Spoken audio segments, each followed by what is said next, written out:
ہمارے چینل کو سبسکرائب کریں اور بیل آئیکن کو دبائیں۔ ایران کے بادشاہ نے اپنے بیٹے کو پڑھانے کے لیے ایک استاد صاحب کا بندوبست کیا۔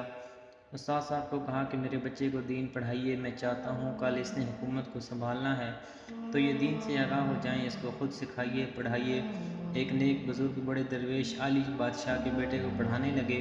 اسباب مکمل ہو گئے، قرآن مجید پڑھایا، حدیث طیبہ کا درس دیا، اصول فقہ سے روشناس کرایا۔ جب بچے نے مکمل تعلیم حاصل کر لی اور آمین ہو گئی، دستار ہو گئی، فارغ ہو گئے، تو پھر ایک دن استاد صاحب نے کہا کہ بیٹے کل تم نے ضرور آنا ہے، کچھ بات کرنی ہے۔ صبح شہزادہ استاد صاحب سے ملنے گیا تو استاد صاحب نے کنڈی لگا لی، ہاتھ میں درہ پکڑ لیا اور مار مار کر پورے وجود کو زخمی کر دیا۔ کوئی غلطی نہیں تھی، کوئی بات نہیں تھی، بلا وجہ بچے کو مارا۔ بچہ بادشاہ سلامت کے پاس آیا اور کہا کہ ابا جی سمجھ نہیں آئی، لیکن استاد نے بڑا مارا ہے۔ بادشاہ سیانے تھے، سمجھدار تھے، کہنے لگے بیٹا استاد باپ ہوتا ہے، وہ زیادتی نہیں کرتا، کوئی بات ہوگی میں تیرے استاد کو کٹہرے میں نہیں بلاؤں گا۔ بچے نے والدہ سے بات کی تو اماں کہنے لگی بیٹا میں تیرے باپ سے کیسے بات کروں، ڈر لگتا ہے۔ وقت گزر گیا، 22 سال بیت گئے، بادشاہ کا انتقال ہوا، شہزادہ تخت پر بیٹھا۔ پہلا حکم یہ دیا کہ میرے استاد کو بلاؤ۔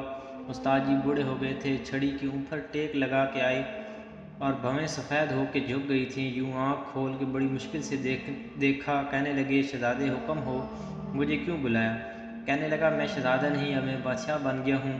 استاد جی 22 سال گزر گئے، آپ نے مجھے مارا تھا اور وہ آپ نے زیادتی کی تھی، میرا قصور کوئی نہیں تھا، تو نہ تو میرے روح سے درد گیا نہ میرے جسم سے گیا ہے، میں بے اختیار تھا، پوچھ نہیں سکتا تھا، لیکن آج بااختیار ہوا ہوں۔ سب سے پہلے یہ حکم دیا آپ کا دے کے بلایا، بتائیے کیوں مارا تھا، میری ذاتی بتائیں۔ تو بوڑھے استاد کی آنکھیں آنسوں سے بھر گئیں، کہنے لگے بیٹے بس آج کے دن کے لیے مارا تھا، یہ جو دن آ گیا ہے نا میری زندگی میں اس لیے مارا تھا، میں چاہتا تھا میری زندگی میں یہ وقت آئے، آج میری مراد پوری ہو گئی۔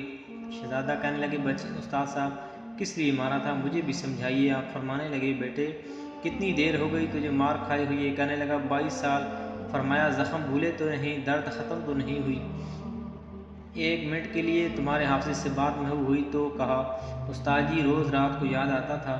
استاد کہنے لگے تو بے اختیار تھا، پوچھ نہیں سکتا تھا، 22 سال تجھے یاد رہا، مجھے پتا تھا تجھے ایک دن حکمران بنے گا، میں نے تجھے اس لیے مارا تھا کہ بیٹے یاد رکھنا کسی پر ظلم نہ کرنا، اگر تجھے 22 سال تک یاد رہا ہے تو جس پر تو ظلم کرے گا اسے بھی قیامت تک یاد رہے گا، اور یہ یاد رکھنا کہ آج تو بااختیار ہوا ہے تو نے مجھے بلا لیا ہے، قیامت کے دن غریب بااختیار ہو جائیں گے، مظلوم بااختیار ہو جائیں گے، رب کریم کی بارگاہ کے اندر ان کا اختیار ہوگا، اللہ کی حکمرانی ہوگی، پھر وہ بلائیں گے بڑے بڑے لوگ دنیا میں جن کی پگڑیاں اونچی تھیں، وہ سر جھکائے کھڑے ہوں گے، دنیا میں جو ڈکٹیر بنتے تھے ان کی پشتیں لال ہوں گی، ان کو غدار لکھا جائے گا، قیامت تک نہیں بھولے گا۔ ظلم کرنا تو سوچ سمجھ کے کرنا، اتنا کرنا جتنا تم سہ سکتے ہو، اتنی زیادتی کرنا جتنی قیامت میں تم برداشت کر سکتے ہو۔